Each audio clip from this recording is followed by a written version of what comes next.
What started as a joke, but people take it way too seriously today. NyQuil chicken. There was a guy who made a video on TikTok jokingly saying that he had a great recipe for cooking chicken in NyQuil. A few people made response videos, but everyone who saw it knew it was a joke. Then mainstream media picked it up and blew it out of proportion. They made it sound like it was an actual trend for people to be cooking NyQuil. There are already plenty of problems on TikTok. We don't need to invent new ones to complain about. I legit remember us making NyQuil drink jokes and NyQuil chicken jokes in high school 20 fucking years ago. I'm just glad the youth can still bamboozle the media. PH most dangerous trends are like this. One idiot does it. Media picks it up and makes it sound like everyone does it. Then what do you know, all the boomers are worried that kids are killing themselves with stupid trends. That science can't explain why bumblebees can fly. It literally started as a joke among scientists.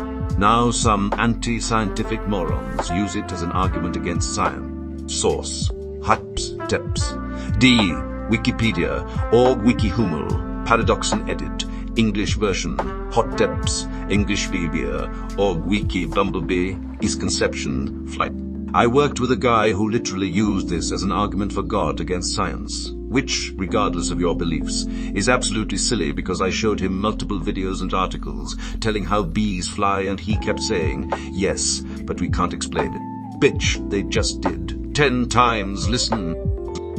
Scientology. Come on. He's a skiffy writer and now a bunch of people believe they have mendiclorians or some shit in their blood making them do bad things. Wow.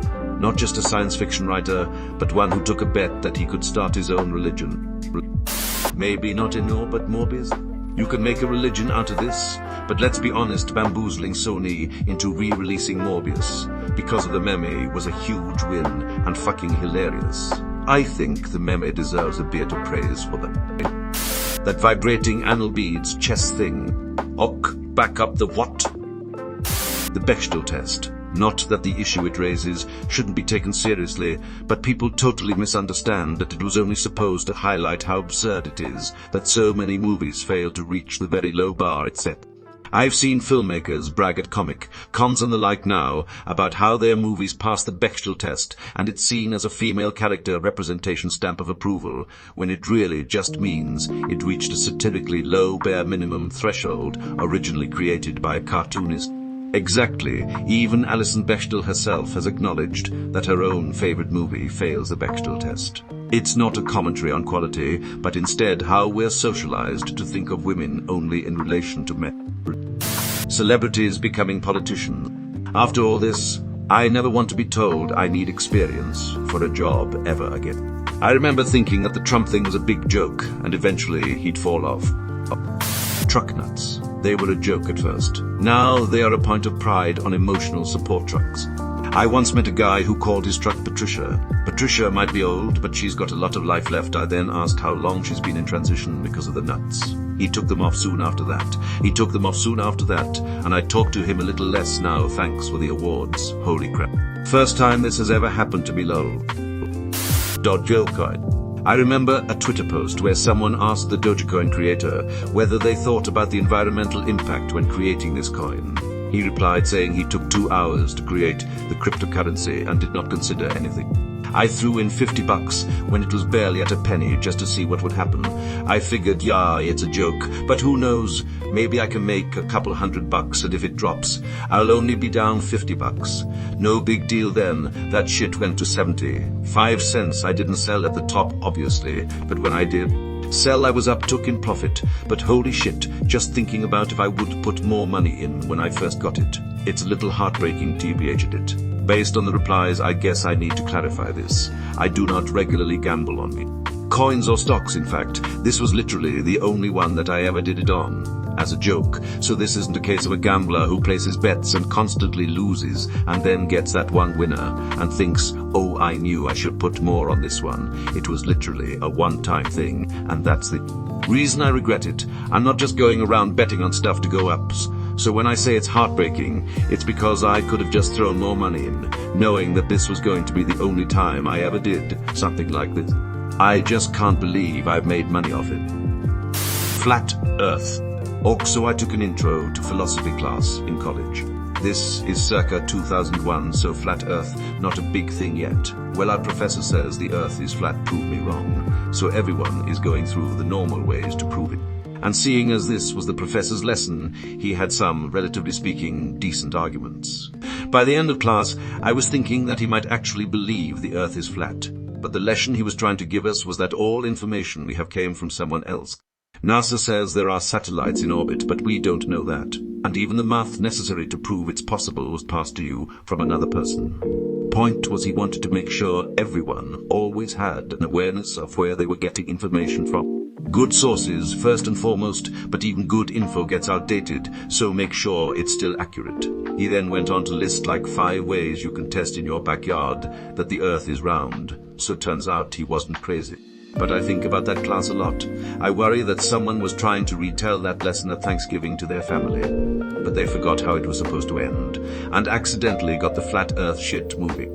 In my high school forensics class, there was a girl that thought the Earth was flat. She tried to defend herself, but eventually went to, "I'm allowed to have my own opinions, so whatever." Our teacher turned around and said there's a difference between having an opinion and just being stupid, and went back to talking about murder or something. This is what I hate about the whole birds aren't real thing. Sure, people see it as making fun of people like flat earthers, but how long before those people are outnumbered by ones who actually believe that birds are actually fake? You know, just like how it happened to flat earthers, you can find members of this society all around the globe. Those masculinity types like Alpha, Omega and Sigma Male, etc. Some people take this too seriously. People thought that's how wolves operate and just projected it onto humans. Turns out that wolves also don't do that. I'm not convinced Donald Trump really thought he'd be president when he first started his campaign. The schools having litter boxes in bathrooms thing. The very idea that a litter box could be placed in a classroom with dozens of kids who all have cell phones and are social media addicts, and there's not a single photo or video of it, is laughably absurd. Schrodinger's cat was formulated as a thought experiment to illustrate how odd quantum mechanics is, not that the cat is actually both alive and dead. Not just that, Schrödinger came up with it to demonstrate how absurd and ridiculous the idea was. It was just that his peers thought it actually demonstrated their ideas quite well and started using it as a layman's explanation. Most importantly, Schrödinger did formulate this in order to ridicule the concept, as he wasn't convinced it's correct at the time. As you can see, we can never know if the cat is dead or alive until cat meow, yow. Just like I said, we can never know until we open the box and observe the cat. Quanon. I just saw a meme that said Con is just trailer park Scientology. I laughed. A group that gravitates towards a random stranger who claims that they are fighting against child sex trafficking while posting on a site that was created as a free speech alternative to a different site that started banning child pornography posts. 4chan is comprised of 50 people who think wouldn't it be hilarious if we convinced people this is real, while the other 50 are gullible enough to think it's actually real. That's how the OK sign became a neo-Nazi symbol. Half of 4chan was like, wouldn't it be hilarious if we convinced news organizations that an innocent hand sign like OK was actually a Nazi in-group sign? And then actual neo-Nazis were like, oh, is that how we discreetly let each other know we're also neo-Nazis? Okay then. All of 4chan, really. Originally, it was mostly just a joke about being as awful as possible, to push boundaries and see how stupidly horrid a person could be. And for the most part, everyone was in on the joke. Then new people joined because they only saw the surface and were attracted by it, and the older crowd doubled down because radicalizing a bunch of idiots was funny to them because that was literally what they already found funny. Eventually, a lot of those people got bored and left, and the cycle just started self-perpetuating. It's not a joke anymore. It's just people who really do want a horrible world of spawning bad ideas, like their asshole salmon who found their way up the shit river. Scientology. L. Ron Hubbard's long game is strong. No, it started as a money-making scheme and evolved into an abusive cult. Being an edgelord whose entire personality trait is trolling and bullying other people. Fucking edgelords, man. I was definitely an edgelord at one point, but then I turned 15. Some people just never grow out of it. It's disappointing. I've got one person in mind specifically. We were good friends in high school and university. I even lived with him for a summer. His edgelordiness only got worse. Now he's a trumper and just really not a fun person to hang out with. I hate it because we used to be tight, but I just don't have the patience for that type of edgy, cynical, or pathetic attitude anymore. The orc symbol being a white supremacist sign, immediately pissing off scuba divers everywhere. The orc. The whole sigma, beta, alpha shit. Yep, bugs the hell out of me every time I try to read a maths paper. Forgot ligma. Did that start off as a joke? I feel like that's always been taken away too seriously. School teachers telling us we won't have calculators in our pockets. Some nerds took that as a challenge. I wonder what teachers say instead of that these days. No Nut November.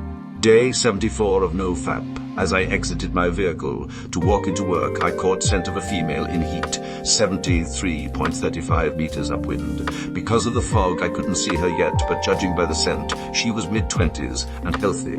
My ultra-attenuated hearing was able to pick up her gait, which put her at about 5'6". My mind, free of the constraints of porn and indecent imagery, was able to calculate her weight based on the ripple in the testosterone continuum produced by her footsteps as she walked away from me. Being that I was 10 minutes early for work, I made chase and followed her through the fog, still without visual contact.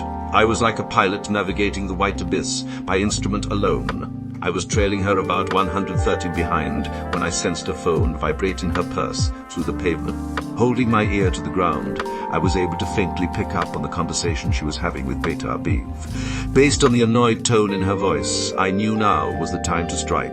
I readied my legs and concentrated all of my testo chakras into my vastus medialis muscles as I assumed a sprinter's starting stance. I exploded forward in a cataclysm of sex, hormone-fueled rage. Exactly 2.54 nanoseconds later, I began to phase through time and space as I meshed with the testosterone continuum. As I phased through the helpless female target, I nutted directly into both of her fallopian tubes, destroying her previously unbroken hymen and causing her to orgasm instantly. As I began to slow down, 33.6 light years later, I realized that while she would have wanted to thank me for giving her the gift of my superior seed, that she was already dead and gone, having raised my Chad progeny to repopulate the Earth. As I float into the celestial abyss of the Greater Crab Nebula, I am not filled with regret for having left my world, but rather happiness for having left it a better place. You're welcome, gentlemen. Edit. This is an old copy-pasta. Brain only using 10 of its ability. I mean, it didn't really start as a joke, I guess. It is a psychological model based on a psychologist. And don't take it wrong, I think it's fun and interesting to see which personality type I am myself, and it isn't a bad model, even though it doesn't fit the modern versions. But I think some people take it way too seriously, which bothers me because I don't want people to put me in a category and think that is my whole personality. I'm an ind. I don't get along with anyone, but I know a lot about movies. Carl Jung sketched the categories out as a passing thought. Never did any research to see if people can consistently be sorted into those categories or not. Myers and Briggs created the test and promoted, but neither of them were psychologists. Half the people who take it get different results the second time. Thinking, V's, feeling, etc. are false binaries. Everyone does both, and it means very little to say you tilt just a little bit more towards one than the other. Longer read. Why the Myers-Briggs test is totally meaningless. A hacker once said, Myers-Briggs personality types are like zodiac signs for people who think they're too smart to believe in astrology. Taco Bell giving anyone diarrhea. I frequent Taco Bell and never got diarrhea from it. What the hell are they eating? If you go by Reddit, any human being who eats anything with more flavor than a saltine cracker will have their bowels combust. Also, the stepping on a Lego is worse than any pain. Like, yay, it hurts, but it's not that bad unless you've never experienced pain before. How Palahniuk used snowflakes, ironically, and now it's the conservative go-to. The meaning also completely changed. It originally referred to delusions of uniqueness. You are not a beautiful and unique snowflake, but now people use it to refer to fragility. Birds aren't real. You're not real, man. Misc is bad and vaccines cause autism. Vaccines cause autism that didn't start as a joke, that started as an outright scam. Let Bomber Guy tell you all about it. Hypes. Perhaps YouTube, come watch, but YouTube, come watch, right, but gets for. As an autistic person, it's much more likely that autism causes vaccines. Pulling yourself up by your bootstraps. Literally started as a joke, now it's the American way. Flat Earth, the most recent trend. Its origins are hilarious. Lymphaeol, like chemtrails. Now the same people also started the all birds are not real thing, and it's catching on just like their last joke. People are so gullible and stupid. Donald Trump running for president. Ah, the simpler days, when it was all just one big joke and everyone assumed Jeb was going to win the primaries. Comedy. Hating on Nickelback.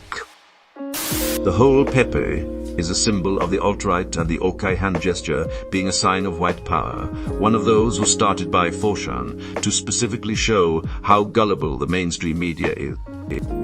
Pineapple on pizza. I like it. If you don't, why shame me? I don't shame you for eating booty. When I was a kid, but liquor was an insult.